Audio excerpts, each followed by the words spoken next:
Madami pa. O, di ba may pang lagay na ako mamaya sa karne ko.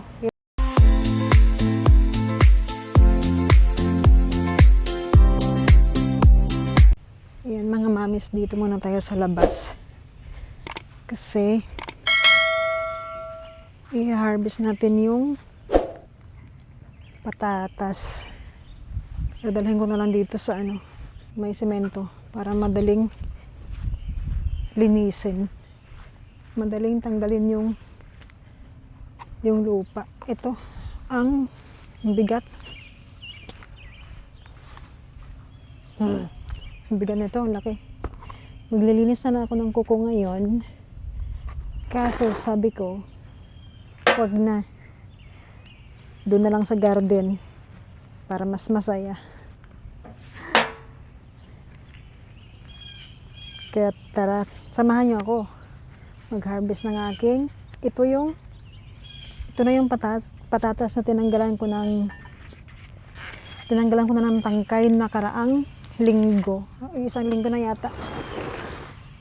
Tapos ang sabi,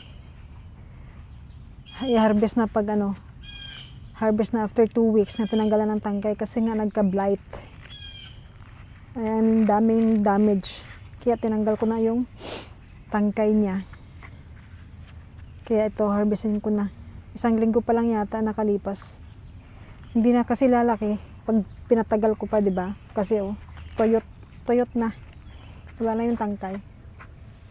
Kaya tara. Tingnan natin kung may laman. Excited ako. Itong lupa, ibabalik ko rin dito pag natanggal ko ng lahat kasi yung kamote ko, itatanim ko. May laman. Tingnan nyo. Ayun. Ang liit. Sayang. Hindi na lumaki. Pero may malaki. Tama nga yung sabi nila na hindi na nakakabit sa ugat yung laman. Sobrang excited. O, diba? May laman din siya. Sayang nga lang, hindi na lumaki. Marami sana. Ayan o. Ang dami sanang laman. Kaso hindi na lumaki kasi nga wala nang dahon. Ayan. Pwede na to. Pang bake. Tanggalin ko na lang tong lahat. Wala na. Ayan. Tapos ibalik ko din tong mga lupa. Tanggalan ko lang ng mga ugat. Para sa kamote ko. Medyo late na nga. Kasi nga wala akong makitang organic na kamote. Kaya sinubukan ko na lang yung binili ko sa tindahan. Tumubo siya. Kaya itry ko dito. Ito na. Ayan o. Apat na. Sayang talaga nito. Apat na puno dito. Tingnan natin. Dahan-dahan lang kasi. Para hindi masugatan. Mayroong mga maliliit pa rin. Nakakatuwa. Hindi na nakakabit sa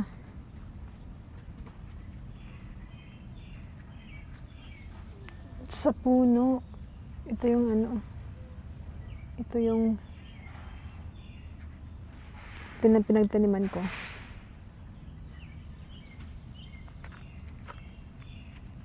Ayan. Marami sana kaso maliliit. Sayang. First time na tanim. Gulat ako sa aircon.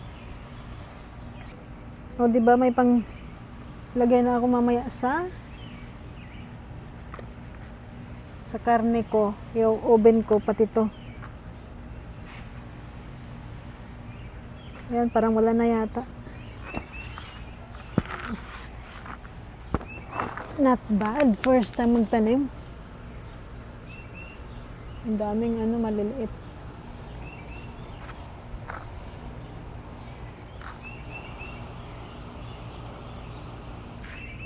Tapos, kunin ko yung kamote. At itanim na dito.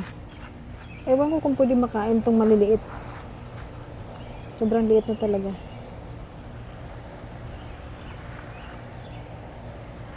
Ayan, hindi na mauubos to isang kainan. Marami din. Kunin ko yung kamote at saka itanim ko dito. Ito yung kamote ko. Ewan ko kung mabubuhay na to. Ito yung kamote na binili ko sa tindahan. Binili namin sa tindahan na lulutuin. Sabi ko subukan ko nga itong itanim kasi wala akong makita na organic na sa tindahan dito. Ayan, may ugat. Tapos ito. Ito may ugat din. Tanggal na natin to. Ayan, may ugat din siya, dalawa. Ayun, may ugat. Balik na lang.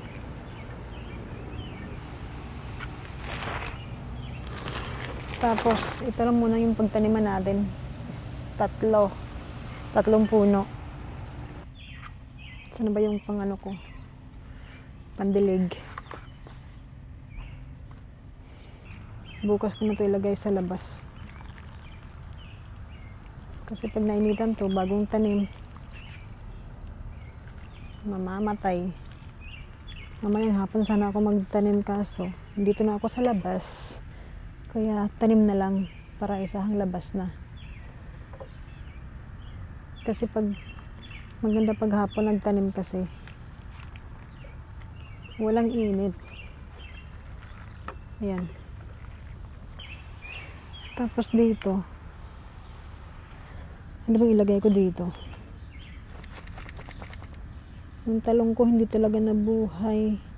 Mag-try nga ako ng talong dito. Oops, daming langgam. Ilang piraso na lang. Ewan ko lang mga mamis kung makakahabol pa to. Try ko lang. Kasi wala akong talong talaga dito. Gusto pa naman ng anak ko yung talong. Sana mabubuhay to. Pwede ko naman itong ilipat siguro sa Pwede kong ilipat siya sa loob pag winter na. Ang gusto ko lang talaga makabuhay ng talong. Yung anak ko tulog pa. Ayan. Tara na. Harvest tayo ng radish. Ito yung radish. Ito yung radish. Tingnan natin kung malalaki. 8 puno. Yung isa natanggal ko na. Ay, maliit pa siya, pero okay na. Pwede na itong kainin. Yan. Ito. Maliit din.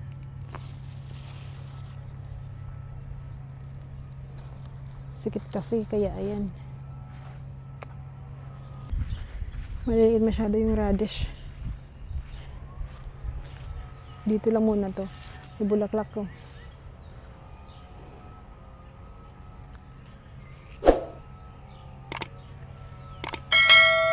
Itong dalawa lang. 3 na lahat. Ayan lang mga mamis.